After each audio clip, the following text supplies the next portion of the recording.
সামনে বক্তব্য রাখবেন জুলাই বিপ্লবের অগ্রনায়ক সার্জিস আলম।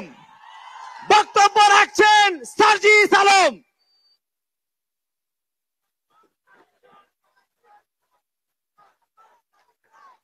বাংলাদেশ জাতীয় নাগরিক পার্টি 1947, 1952, 1971, 1971 পরে এই একবিংশ শতাব্দীতে নতুন আরেকটি অধ্যায় 2024। আমরা এখানে এই 24-এর অভ্যুত্থানে ফ্যাসিস্ট বিরোধী যে লড়াই করেছি, খুনি হাসিনার বিরুদ্ধে আমরা যারা ঐক্যবদ্ধভাবে লড়াই করেছি, বাংলাদেশের ফ্যাসিস্ট বিরোধী সকল রাজনৈতিক দলের মতের, ধর্মের, বর্ণের, বয়সের যে মানুষ আমরা আজকে এখানে ঐক্যবদ্ধ হয়েছি। আমরা প্রথমেই কৃতজ্ঞতা জানাতে চাই বাংলাদেশের ফ্যাসিস্ট বিরোধী লড়াইয়ের যত রাজনৈতিক দল ছিল যারা আজকে এখানে উপস্থিত হয়েছেন, আপনাদের প্রতি আমাদের অন্তরের অন্তঃস্থল থেকে কৃতজ্ঞতা।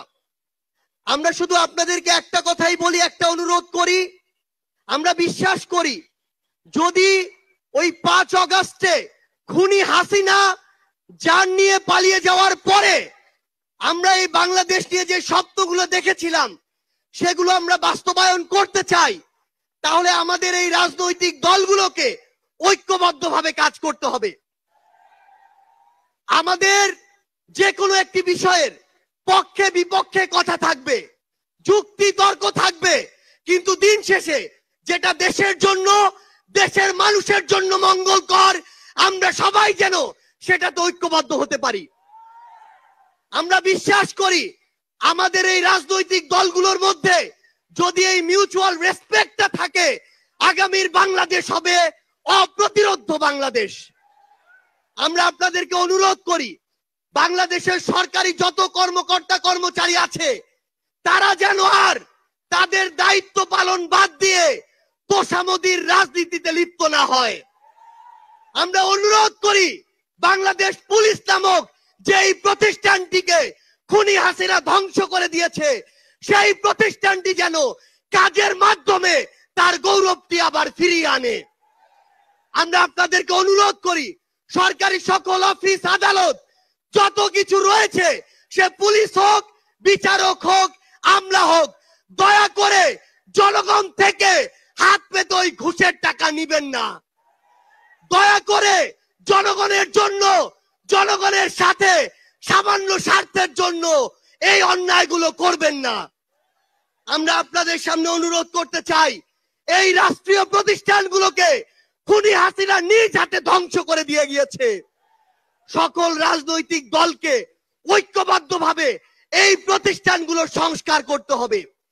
এই প্রতিষ্ঠানগুলোতে যেন সেই মানুষটি বসে যেই মানুষটি দেশ এবং মানুষের জন্য ভালো, সেই মানুষটি নয় যেই মানুষটি আমার মাইম্যান। আমাদের একটি জিনিস লক্ষ্য রাখতে হবে, আমার সামনে আমার আহত যোদ্ধারা, আমার সামনে 16 বছর ধরে বিভিন্ন রাজনৈতিক দলের কিংবা নির্দলীয় যারা ফাইট করেছেন তারা বসে আছেন। আমার সামনে আমার শহীদ পরিবার রয়েছে। এই প্রত্যেকটি গুম, খুন, বিচার বহির্ভূত হত্যা, এগুলোর বিচার যেন আমরা ঐক্যবদ্ধভাবে করি। এই খুনি হাসিনার বিচার যেন আমরা ঐক্যবদ্ধভাবে করি।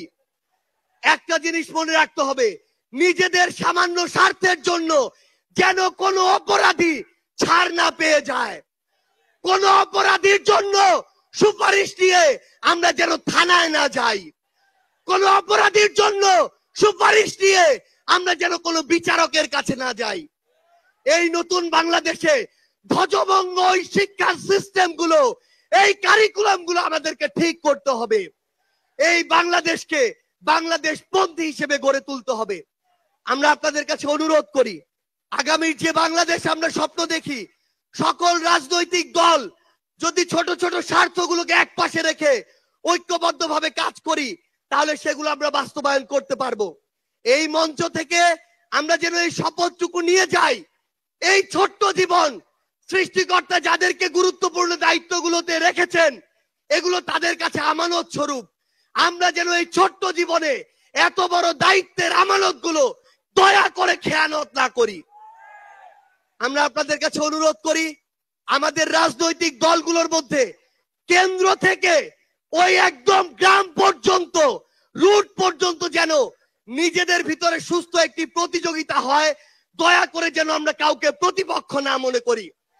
আমরা যদি যারা বড় রাজনৈতিক দল রয়েছি ছোটদেরকে ধীরে ধীরে সামনে এগিয়ে যেতে না দেই, তাহলে আমাদের মধ্যে ধীরে ধীরে এমন একটি মানসিকতা আসবে, যেই মানসিকতা হয়তো আমাদেরকে ধীরে ধীরে একটি স্বৈরাচারী আচরণের দিকে নিয়ে যেতে পারে। আমরা যেন সব সময়, আমি সহ আমরা সবাই খুনি হাসিনাকে দেখে যেন শিক্ষা নেই। আমরা আপনাদের কাছে অনুরোধ করি, আগামীর বাংলাদেশকে আমরা ঐক্যবদ্ধভাবে গড়ব।